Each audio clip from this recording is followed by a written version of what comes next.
Hello to everyone. Welcome back.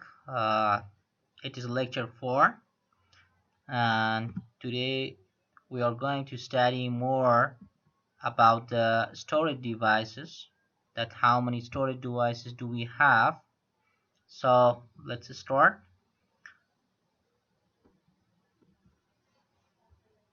Storage devices, or also we can say storage media. Memory is required for storing data and instruction. It is an essential component of the computer. It means memory. When if you want to store the data, you need memory. Memory is the place that we store our media, we store our data. So it's an essential component of computer. Main memory or primary memory. If we talk about the memory, so we have two kinds of memory.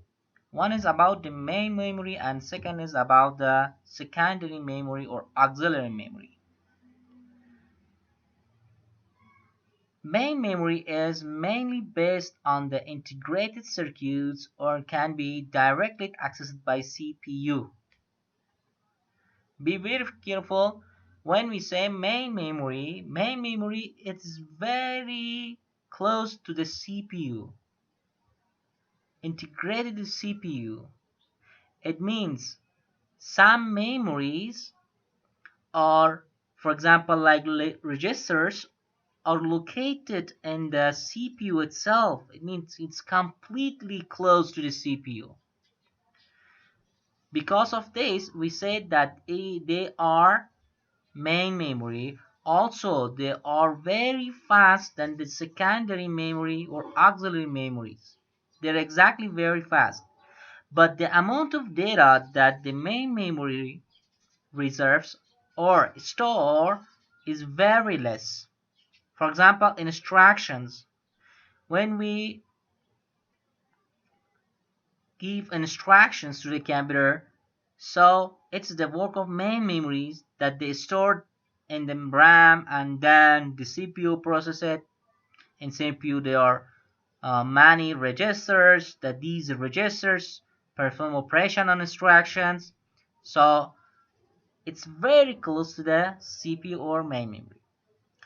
When we come to some of the memories that we have in here, main memory is divided in two parts. Read-only memory, it means room, and random access memory, it is RAM. Most of the times you have heard about room and RAM, especially about the RAM. When you want to buy some computers, so you say how much RAM is it has. When you want to buy a mobile, smart mobile, so how much RAM is that? Read-only memory or room and RAM are main memories. Let's talk about the room. What's room? Room is a memory that can only be read. It does not allow to be written into it. What does it mean? It means room has some storage that it stores some instructions that are written into it, and these instructions shouldn't be clear. Shouldn't be clear. It means we shouldn't format them. We shouldn't delete them. They are very important for the computer.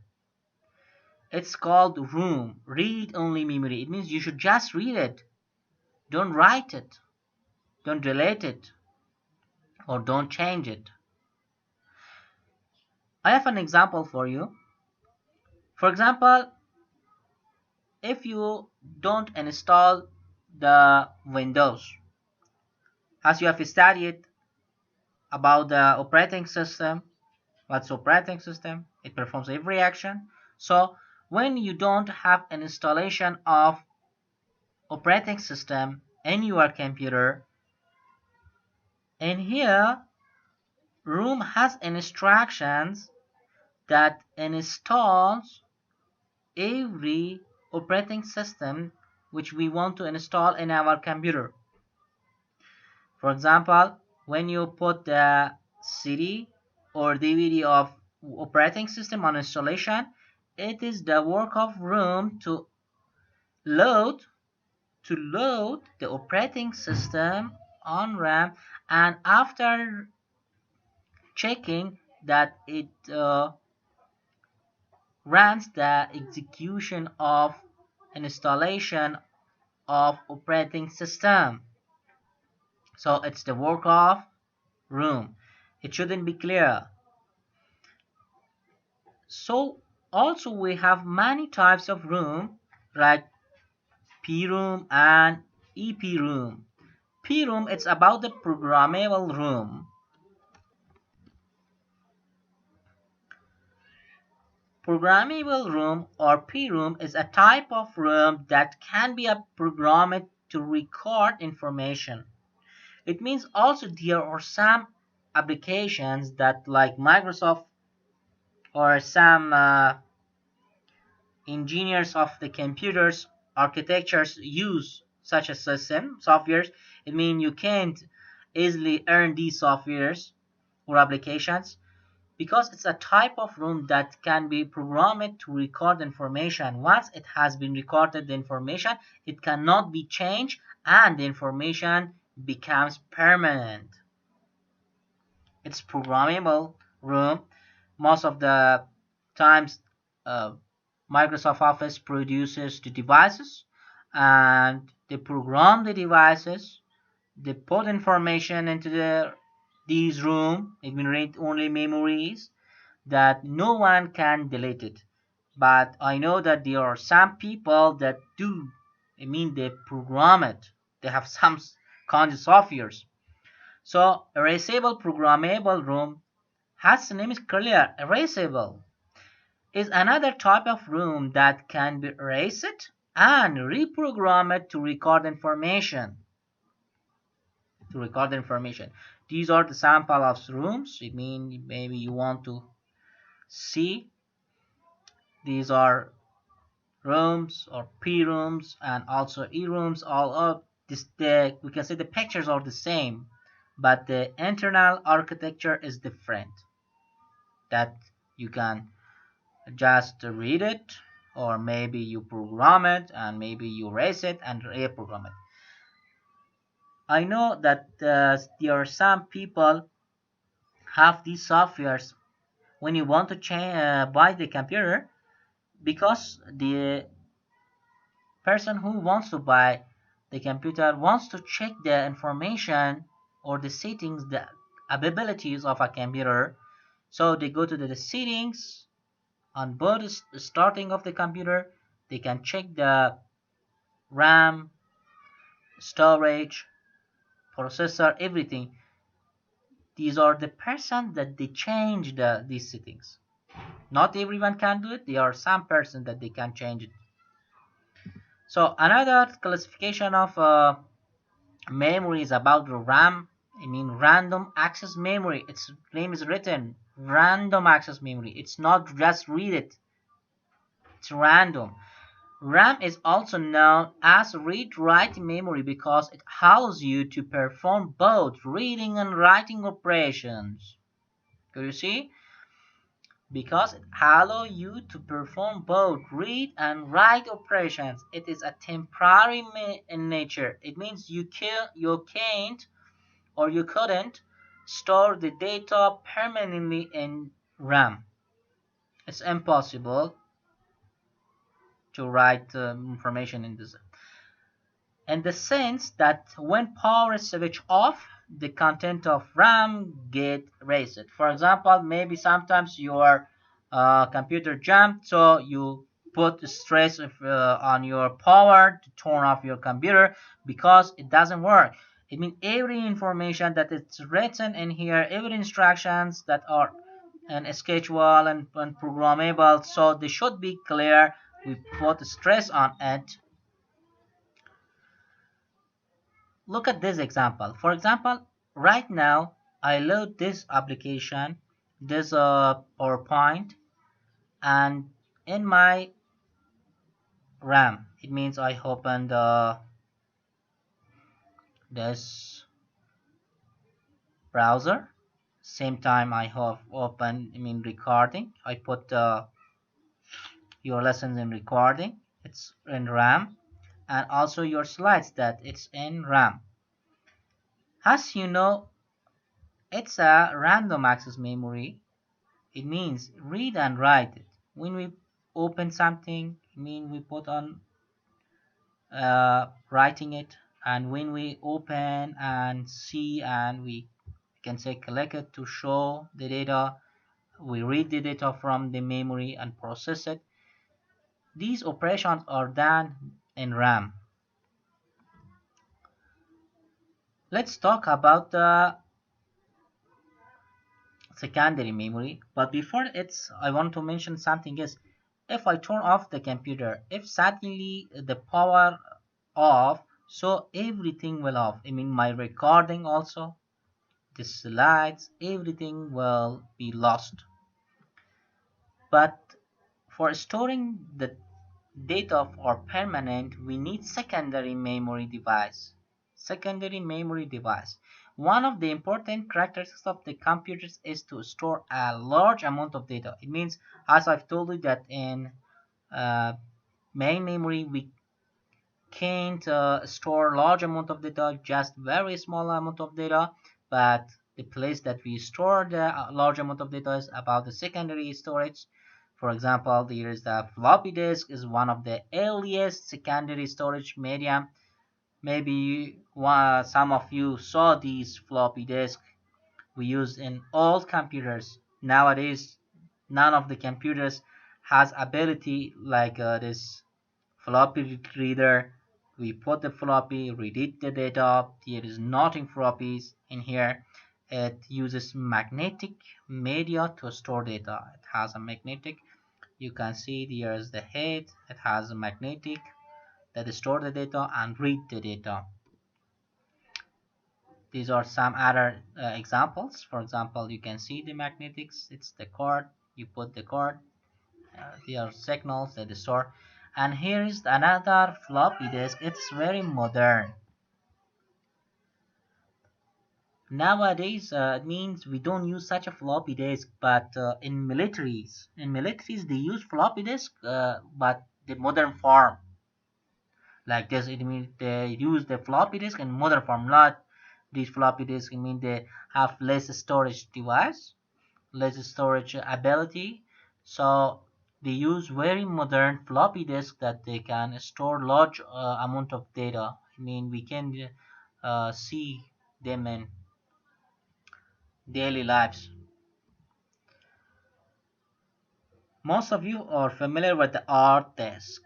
This is the art disk. It has similar concept of working as a floppy, but it has much larger storage capacity. A hard disk consists of a number of magnetic disks stacked on a spindle. You can see one disk, two disks, three disks, one head, two head, three head. It has three heads and three disks. If we want to, let's show this picture. When you want to write the data by this head magnetic, it stored the data in the disk. It read the data from the disk. ببینین یک موضوع را در لسان دری براتون تشریح کنم که بهتر موضوع را بگیرین. اینی دیسک ما و شماست. وقتی که این دیسک در چرخش میآید، پس در هر نقطه از این مثلا قسمت فکر کنید خانه‌ک های وجود داره که دیتا توسط این اهرم که این را هد یا سرش میگن توسط برقی که میآید، توسط امی برق امی دیتا را انتقال میده در قسمت هارد دیسک و بعد از اینکه ما شما میخوایم دسترسی داشته باشیم این دیتا رو میایه بر ما شما رید میکنه، رید میکنه و پس میره در پروسسور و پردازشگر و از این موضوعات تا که شما مو دیتایتان دیده بتونین و خوانده بتونین. با اون رقم هرچی که آردیسک 3-4 دانه هست دو دیتا رو میده. اکثر اوقات وقتی کامپیوتر دارن و وقتی نو روشن میکنین میبینید که بوم صدا براتون ایجاد میکنه چون ایده چرخش میاد تا دیتا رو رید کرده بتونه. یا وقتی که لود بسیار زیاد میشه مثل که ما چندین برنامه رو باز کردم یک چیزا رو در آدرس در کپی میمونن ویدیوهایتان که میبینید کجا زیادتر است بازی زیادتر چرخش میکنه که زود مواد رو در این قسمت بیاید در حالت کپی به صدای کامپیوتر بالا میره. پس ما شما این آردسک ها بسیار زیاد است مثل که در سرورهای فیسبوک هستن. اونا هارد دیسک های بسیار قدرتمند هستن که دیتای زیاد را ذخیره میکنن و چندین دانه هارد دیسک دارن. Okay, let's come to compact disc. You're familiar with CDs. Popular known as CDs are optical storage discs. I mean, they use data storage techniques based on the use of light beams. I mean, they are like lights. I mean, if you want to read the data from these disks and write the data from these, they use the light beams. خب بازم دوستا ببینین زمانی که اگر ما بخوایم دیتای خود ذخیره بسازیم در یک CD یا مثال کامپکت دیسک های ما شما یا توسط روشنایی استفاده میشن. توسط روشنایی ما شما میرن. مثلا شما اینترنت شاید نامش شنیده باشین به نام فایبر نوری، از طریق نور است. حالا اکثر چیزا از طریق نور اجرا میشن. به همین خاطر معمولا در پشت سر CD ها را اکثرا CD ها را معمولا یک پوش هست و بعد از اون روش است که شما میتونین روش دیده این دیتا از طریق روشنایی دیگه ذخیره میشه و روشنایی ها به شما کمک میکنه که دیتا رو ذخیره کنیم و پس دیتا رو رید کرده بتونیم. CD رایتر ها اگه اصلا یعنی CD رید یعنی به معنایی که CD رو ما شما میتونیم رید کنیم. اگر W باشه به معنایی که شما CD آماده است که شما دیتایتون رو در اوجا ذخیره بسازید. Another or the last example of today's lesson is about the DVD, I mean digital video disc, which are commonly called DVDs, are similar to CDs. The only difference between CDs and DVDs is that the DVDs can store large amount of data as compared to CDs. خب CD ها مقدار کم را دیتا رو ذخیره میکنن. ببینید DVD writer and reader هم میتونن رید کنن هم میتونن رایت کنن. DVD ها مقدار زیادی از دیتا را میتونن ذخیره بسازن، توانایی زیادتر دارن، مثل امی بیم ها هستن. اما فکر کنم که نوعیت های CD های دیگه ای آمده که دقیقاً حال فعلا فراموشم شده. اونا توانایی بسیار زیاد دارن از دیویدی که در قدرتمندتر هستن. با یک نور یا شعاع آبی در حقیقت دیتا را ذخیره میکنن که بسیار قدرتمندتر هستن. خب دیویدی ها رو میبینید که مثلا فیلم ها تشکیل میشه معمولا چون حجم یک ویدیوی درسی یا مثلا فیلم ها تقریبا 1 GB 2 GB چندین GB به اون خاطر ما دیتای خود در دیویدی ها ذخیره میکنیم که با CD های ما و شما نمیتونن قدر توانایی ندارن. یک چند آهنگ یا مثلا میتونن که در CD ذخیره کنن یا بعض تصاویر، از این خاطر ما میتونیم از این استفاده کنیم. خب دوستا تشکر از تماشایتان که وقتتان حساب ماندین بر ما ویدیوها را دیدین. خدا نگهدارتان.